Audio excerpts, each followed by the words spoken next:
नमस्कार, आप देख रहे हैं डीडी न्यूज। मैं हूं आपके साथ भावना नैयर। देश और दुनिया की अहम खबरों को लेकर हम हाजिर हैं। शुरुआत कर लेते हैं बुलेटिन की टॉप हेडलाइंस के साथ। नेशनल हेराल्ड से जुड़े मनी लॉन्ड्रिंग केस में आरोपी सोनिया और राहुल गांधी समेत अन्य को समन दिया जाए या नहीं, दिल्ली के राउज एवेन्यू कोर्ट ने ईडी की चार्जशीट पर सुरक्षित रखा फैसला। केरल के पलक्कड़ में निपाह वायरस से दूसरी मौत। कोझिकोड, त्रिशूर, कन्नूर और वायनाड समेत 6 जिले हाई अलर्ट पर। 543 लोग निगरानी में।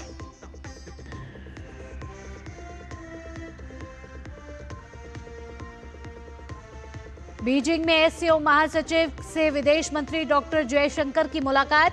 एससीओ के योगदान और कामकाज पर हुई बातचीत। चीनी उपराष्ट्रपति से दोनों देशों के संबंधों पर हुई चर्चा। 26 जून से अंतरिक्ष में मौजूद शुभांशु शुक्ला धरती पर वापसी के लिए तैयार। आज शाम 4:30 बजे आईएसएस से अलग होगा उनका यान।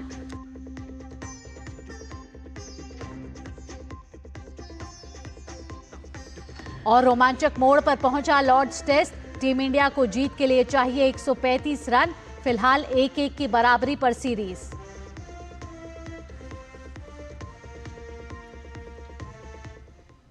अब खबरें विस्तार से। नेशनल हेराल्ड से जुड़े मनी लॉन्ड्रिंग मामले में दिल्ली के राउज एवेन्यू कोर्ट ने चार्जशीट पर संज्ञान लेने को लेकर आदेश सुरक्षित रखा है। कोर्ट को यह तय करना है कि क्या चार्जशीट पर संज्ञान लेते हुए इस मामले में आरोपी सोनिया गांधी, राहुल गांधी और बाकी को आरोपी के तौर पर समन किया जाए या नहीं। इस मामले में ईडी जांच कर रही है और उसने मनी लॉन्ड्रिंग के तहत कोर्ट में चार्जशीट दायर कर रखी है। ईडी ने अपनी चार्जशीट में कहा है कि यंग इंडियन प्राइवेट लिमिटेड ने केवल 50 लाख रुपए में 90 करोड़ रुपए वसूलने का रास्ता निकाला, जो कानून और नैतिकता दोनों के खिलाफ है। केरल में निपाह वायरस से दूसरी मौत हो गई है। पलक्कड़ में निपाह का दूसरा मामला सामने आया है। मन्नारकड़ निवासी 58 वर्षीय व्यक्ति की पेरिंथिल मन्ना के एक निजी अस्पताल में मृत्यु के बाद उसकी जांच रिपोर्ट पॉजिटिव आई है। वह बुखार के कारण अस्पताल में भर्ती था। मंजेरी मेडिकल कॉलेज में प्रारंभिक जांच में निपाह की पुष्टि हुई है और आगे की पुष्टि के लिए उसका नमूना पुणे वायरोलॉजी संस्थान भेज दिया गया है। पलक्कड़ और मल्लपुरम जिलों के स्वास्थ्य अधिकारियों ने मृतक व्यक्ति की संपर्क सूची का पता लगाया है और 58 वर्षीय व्यक्ति के संपर्क में आए 46 लोगों की पहचान की है। 2 जिलों के अलावा कोझिकोड, त्रिशूर, कन्नूर और वायनाड जिलों को भी हाई अलर्ट पर रखा गया है। केरल में 543 लोग वर्तमान में निगरानी में हैं, जिनमें निपाह के सबसे हालिया पीड़ित के 46 संपर्क भी शामिल हैं। इनमें से 208 मल्लपुरम में, 219 पलक्कड़ में, 114 कोझिकोड में और 2 एर्नाकुलम में हैं। केरल की स्वास्थ्य मंत्री वीना जॉर्ज ने लोगों से संक्रमण को फैलने से रोकने के लिए एहतियात के तौर पर पलाकाड और मल्लापुरम जिलों के अस्पतालों में अपने दोस्तों और रिश्तेदारों से मिलने से बचने का आग्रह किया है। हरियाणा के नूंह जिले में जलाभिषेक यात्रा को लेकर कल रात 9 बजे से आज रात 9 बजे तक के लिए इंटरनेट सेवाएं निलंबित कर दी गई हैं। इसके अलावा एसएमएस सेवाएं भी निलंबित रहेंगी। बैंकिंग और मोबाइल रिचार्ज से जुड़ी एसएमएस सुविधा पहले की तरह जारी रहेगी। सरकार ने सुरक्षा की दृष्टि से ऐसे कदम उठाए हैं। सरकार की तरफ से गृह विभाग के अतिरिक्त मुख्य सचिव की तरफ से आधिकारिक आदेश जारी किए गए हैं।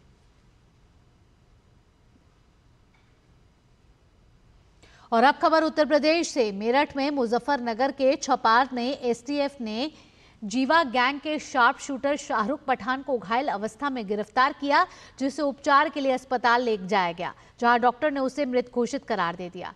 शाहरुख पठान पर हत्या और रंगदारी के आधा दर्जन से अधिक मुकदमे दर्ज थे। 2015 में शाहरुख पठान ने मुजफ्फरनगर रेलवे स्टेशन पर पुलिस कस्टडी में आसिफ जायदा नामक व्यक्ति की हत्या कर दी थी। गिरफ्तार होने के पश्चात जेल में रहने के दौरान संजीव जीवा और मुख्तार अंसारी के संपर्क में आ गया और संजीव जीवा के लिए काम करने लगा। कुछ दिन जेल में रहने के पश्चात यह सिविल लाइन मुजफ्फरनगर से 2016 में फरार हो गया था। गोल्डी मर्डर केस में संजीव जीवा के साथ शाहरुख पठान को उम्र कैद की सजा हुई थी। वर्तमान में यह जमानत पर चल रहा था। करीब 6 महीने पहले जमानत पर आने के बाद इसने हत्या के मुकदमों के गवाही देने वालों को धमकाने और मारने के प्रयास में संभल में हत्या के प्रयास और धमकी देने के मामले में मुकदमा पंजीकृत किया गया था, जिसमें यह वांछित चल रहा था। उत्तर प्रदेश में वाराणसी पुलिस ने लड़कियों को प्रेम जाल में फंसाकर उनसे धन उगाही करने वाले अभियुक्त को गिरफ्तार कर लिया है। अभियुक्त पर मैट्रिमोनियम साइट के माध्यम से खुद को आर्मी अधिकारी बताते हुए लड़कियों को प्रेम जाल में फंसाकर उनसे धन उगाही करने का आरोप है। अभियुक्त के पास से आर्मी की वर्दी, मेडल और फर्जी आई कार्ड आदि भी बरामद किए गए हैं। अभियुक्त का नाम दलाई उप्पल है, जो कि तेलंगाना राज्य के पोडीपल्ली जिले का रहने वाला है। पूछताछ के दौरान अभियुक्त ने स्वीकार किया है कि अलग अलग राज्यों से अब तक करीब 25 लड़कियां उसके संपर्क में हैं। विदेश मंत्री डॉक्टर एस जयशंकर ने अपने चीनी दौरे में शंघाई सहयोग संगठन के महासचिव नूरलान येरमेकबायेव से मुलाकात की है। सोशल मीडिया प्लेटफॉर्म एक्स पर विदेश मंत्री ने लिखा कि आज बीजिंग में एससीओ महासचिव नूरलान येरमेकबायेव से मिलकर बहुत खुशी हुई। उन्होंने लिखा कि शंघाई सहयोग संगठन के योगदान और महत्व के साथ साथ इसके कामकाज को आधुनिक बनाने के प्रयासों पर चर्चा की गई। शंघाई सहयोग संगठन एससीओ के विदेश मंत्रियों की बैठक के सिलसिले में चीन पहुंचे विदेश मंत्री डॉक्टर एस जयशंकर ने बीजिंग में चीन के उपराष्ट्रपति हान झिंग से मुलाकात की। इस अवसर पर दोनों नेताओं के बीच द्विपक्षीय संबंधों को लेकर खुलकर चर्चा हुई। विदेश मंत्री डॉक्टर एस जयशंकर ने वर्तमान में जटिल अंतर्राष्ट्रीय परिस्थिति की ओर ध्यान दिलाते हुए कहा कि ऐसे समय में भारत और चीन जैसे पड़ोसी और प्रमुख अर्थव्यवस्थाओं के बीच खुले विचार विमर्श और दृष्टिकोणों का आदान प्रदान बेहद आवश्यक है। बैठक की शुरुआत में विदेश मंत्री डॉक्टर एस जयशंकर ने एससीओ की अध्यक्षता कर रहे चीन को भारत की ओर से समर्थन का भरोसा दिलाया और कहा कि प्रधानमंत्री नरेंद्र मोदी और राष्ट्रपति शी जिनपिंग के बीच पिछले साल अक्टूबर में कजान में हुई मुलाकात के बाद से भारत चीन संबंधों में लगातार सुधार देखने को मिला है। उन्होंने उम्मीद जताई है कि इस दौरे के दौरान उनकी बातचीत इस सकारात्मक रुख को और आगे बढ़ाएगी। विदेश मंत्री डॉक्टर एस जयशंकर ने कैलाश मानसरोवर यात्रा की बहाली का भी उल्लेख किया और कहा कि यह कदम भारत में व्यापक रूप से सराहा गया है। इस साल भारत और चीन के बीच राजनयिक संबंधों के 75 साल पूरे हो रहे हैं।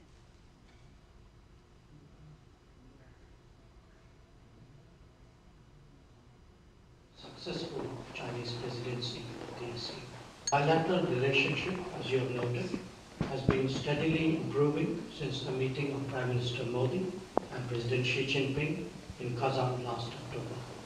I'm confident that my discussions on this visit will maintain that positive trajectory. We have marked, Excellency, the 75th anniversary of the establishment of our diplomatic relations. The resumption of the Kailash Mansarovar Yatra is also widely appreciated in India. Continued normalization of our ties can produce mutually beneficial outcomes.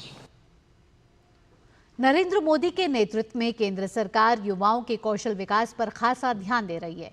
कौशल विकास को बढ़ावा देने की दिशा में केंद्र सरकार द्वारा किए गए विभिन्न प्रयासों की वजह से पिछले 1 दशक के दौरान देश में कुशल युवाओं की फौज तैयार करने में मदद मिली है। 15 जुलाई 2015 को शुरू की गई प्रधानमंत्री कौशल विकास योजना के तहत अब तक 1 करोड़ 63 लाख से अधिक युवाओं को प्रशिक्षित किया जा चुका है।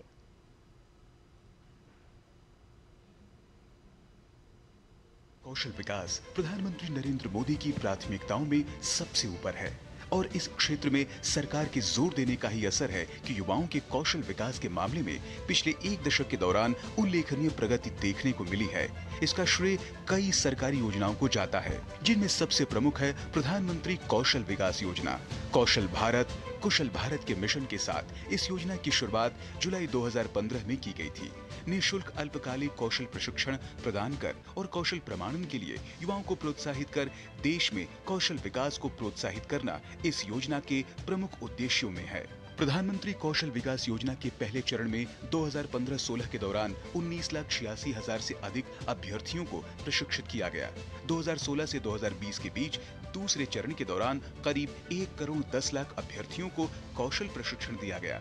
15 जनवरी 2021 को योजना के तीसरे चरण की शुरुआत देश के 600 जिलों में की गई, जिसके तहत 2022 तक 7,37,000 से अधिक अभ्यर्थियों को प्रशिक्षित किया गया। 3 चरणों के सफलतापूर्वक क्रियान्वयन के बाद 2022 में प्रधानमंत्री कौशल विकास योजना के चौथे चरण की शुरुआत हुई, जिसके तहत अब तक 26 लाख से भी अधिक अभ्यर्थियों को प्रशिक्षित किया जा चुका है।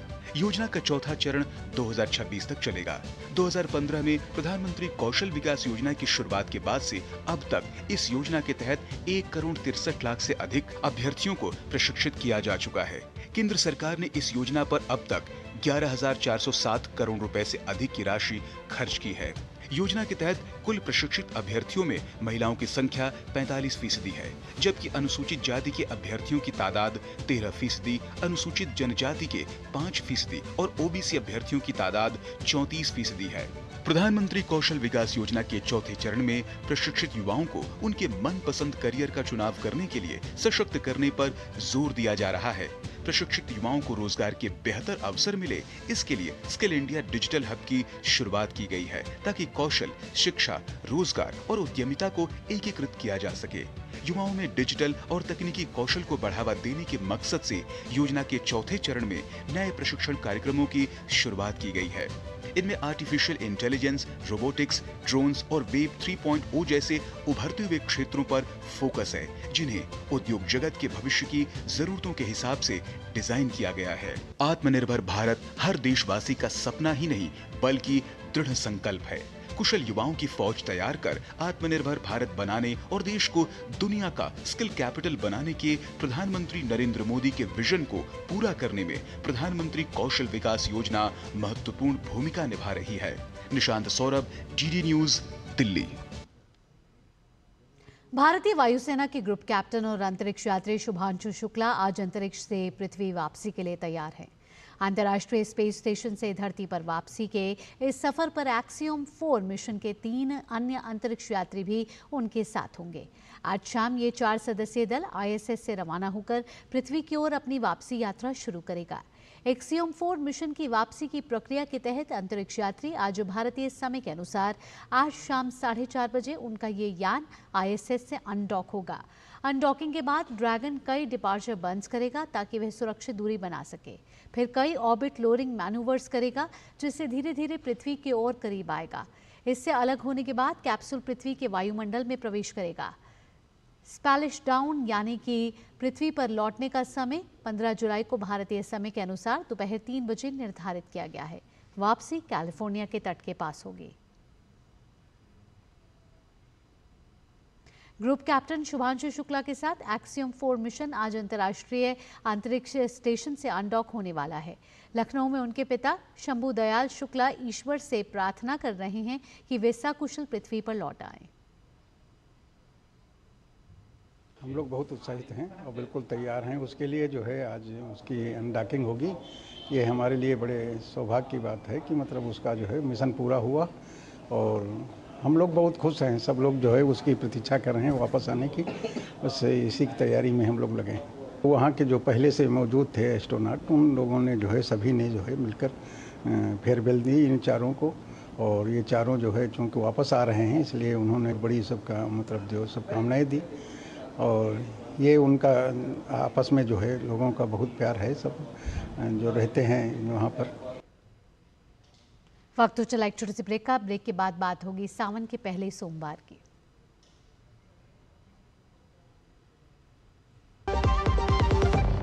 LIC लाया है unit linked insurance plan index plus. जीवन बीमा पाइए और निफ्टी स्टॉक्स के साथ अपने मार्केट रिटर्न्स को तेजी से बढ़ाइए। इस अट्रैक्टिव कॉम्बिनेशन के साथ अपना कल सुरक्षित कीजिए। सिर्फ 2,500 रुपए मंथली प्रीमियम से शुरुआत कीजिए। आज ही LICindia.in पर जाएं। मेरी पसंद, मेरी पसंद, मेरी पसंद, मेरी पसंद, हमारी पसंद, हम सबकी पसंद। मजबूत देश का मजबूत सरिया हो गया स्टील। जो लक्ष्य चुना था समझ आने लगा है। GLA यूनिवर्सिटी, उच्च लक्ष्य की निश्चित प्राप्ति। ब्रेक के बाद आपका स्वागत है। सावन का आज पहला सोमवार है। आज हर शिवालय और ज्योतिर्लिंग में हर हर महादेव और बम भोले जैसे जयकारे लगाए जा रहे हैं। हम आपको दिखा रहे हैं देश भर के शिवालयों और ज्योतिर्लिंगों की कुछ अद्भुत तस्वीरें, जहां आज सुबह से ही शिव भक्तों की भीड़ उमड़ रही है। उज्जैन स्थित महाकालेश्वर मंदिर में भस्म आरती की गई। वैद्यनाथ धाम में शिवलिंग की विशेष पूजा अर्चना की गई। भोले शंकर की बात हो और काशी का जिक्र ना हो तो ऐसा तो हो ही नहीं सकता।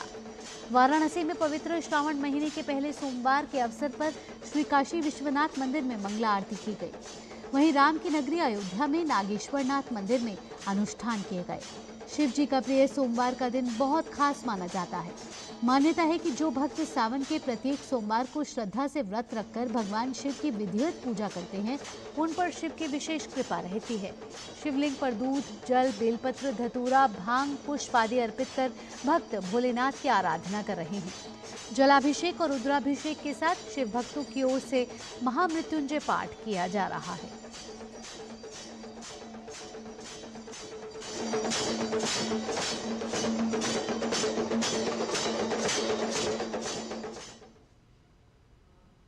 झारखंड स्थित बाबा बैद्यनाथ धाम 12 ज्योतिर्लिंगों में से एक है।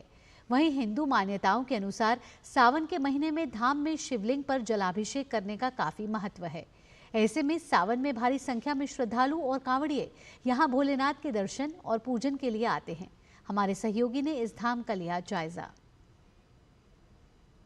सावन की आज पहली सोमवारी है और देवाधिदेव महादेव की नगरी में आसपास जनसैलाब उमड़ पड़ा है। इस वक्त की आप तस्वीरें देख सकते हैं कि भारी संख्या में जो है श्रद्धालु बाबा धाम पहुंचे हुए हैं और बाबा पर जलार्पण कर रहे हैं। आपको बता दें कि आज अर्घा के माध्यम से जलार्पण कराया जा रहा है। पूरे सावन भर जो है अर्घा के माध्यम से जलार्पण कराया जाता है। देवघर बाबा बैद्यनाथ मंदिर में 2 अर्घा लगाए गए हैं, एक बाबा बैद्यनाथ मंदिर के गर्भगृह के बाहर और दूसरा बाह्य अर्घा जो मंदिर प्रांगण में मौजूद है। 2 अर्घा के माध्यम से बाबा बैद्यनाथ मंदिर में जलार्पण कर रहे हैं लोग। आज सावन की सोमवारी है, विशेष दिन माना जाता है। कहा जाता है कि आज के दिन जो श्रद्धालु बाबा बैद्यनाथ पर जलार्पण करते हैं, बिलपत्र चढ़ाते हैं, उन्हें जो है एक अश्वमेध यज्ञ के बराबर पुण्य मिलता है। यही वजह है कि आज सुबह से ही जो है वो कांवरिया बाबा धाम पहुंचे हुए हैं और बाबा पर जलार्पण कर रहे हैं।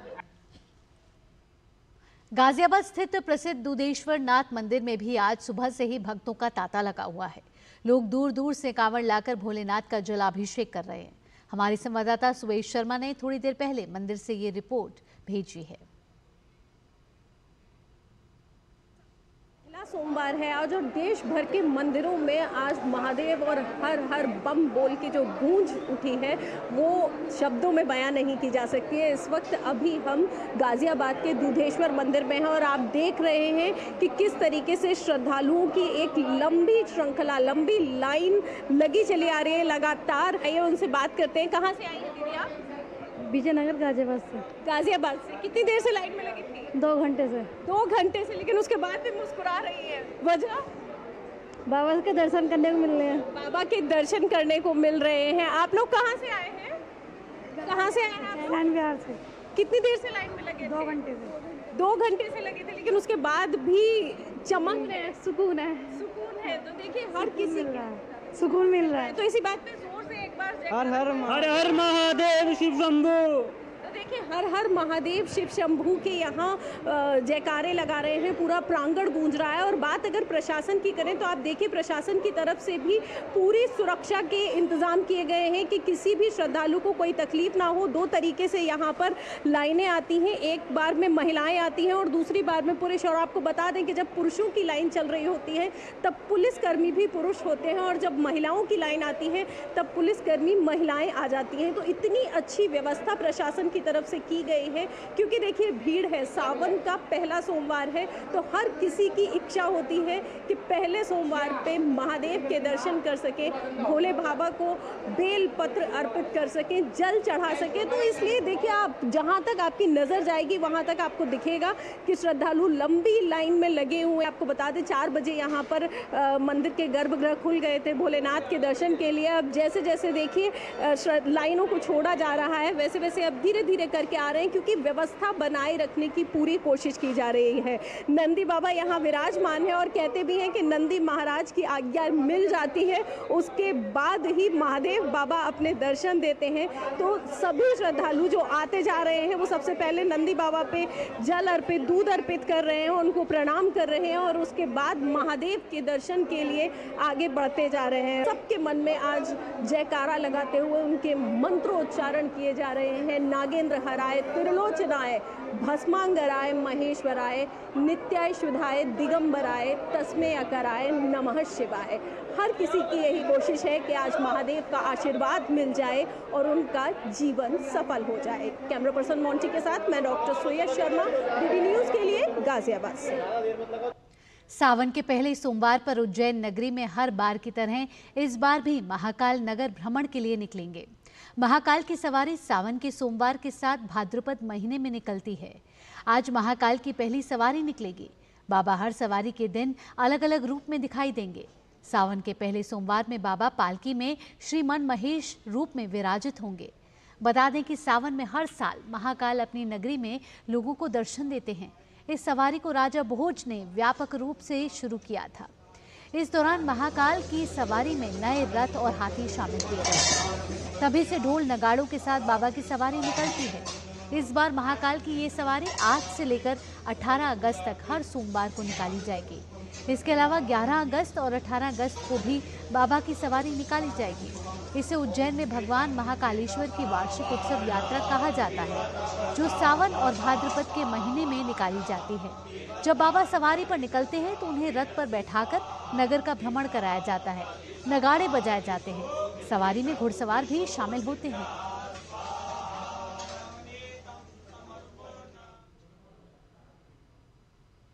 गाजीपुर में गंगा घाटों पर कांवड़िए बोल बम के जयकारों के साथ भगवान शिव के जलाभिषेक के लिए शिव मंदिरों की ओर प्रस्थान कर रहे हैं।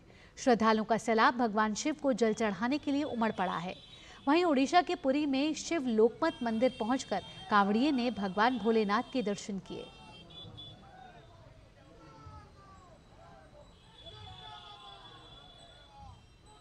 ओडिशा में पुरी के समुद्र तट पर भगवान भोलेनाथ की मनोरम तस्वीरें उकेरी गई हैं।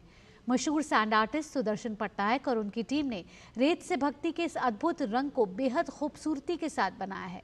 सावन महीने के पहले सोमवार पर भगवान शिव की प्रतिमा और शिवलिंग के साथ नाग सांप को उकेरा गया है।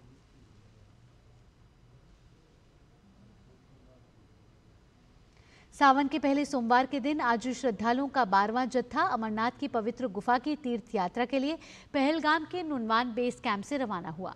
इस दौरान बाबा बर्फानी और हर हर महादेव के जयकारे के साथ देश के अलग अलग हिस्सों से आए श्रद्धालुओं का हुजूम आनंदित नजर आया।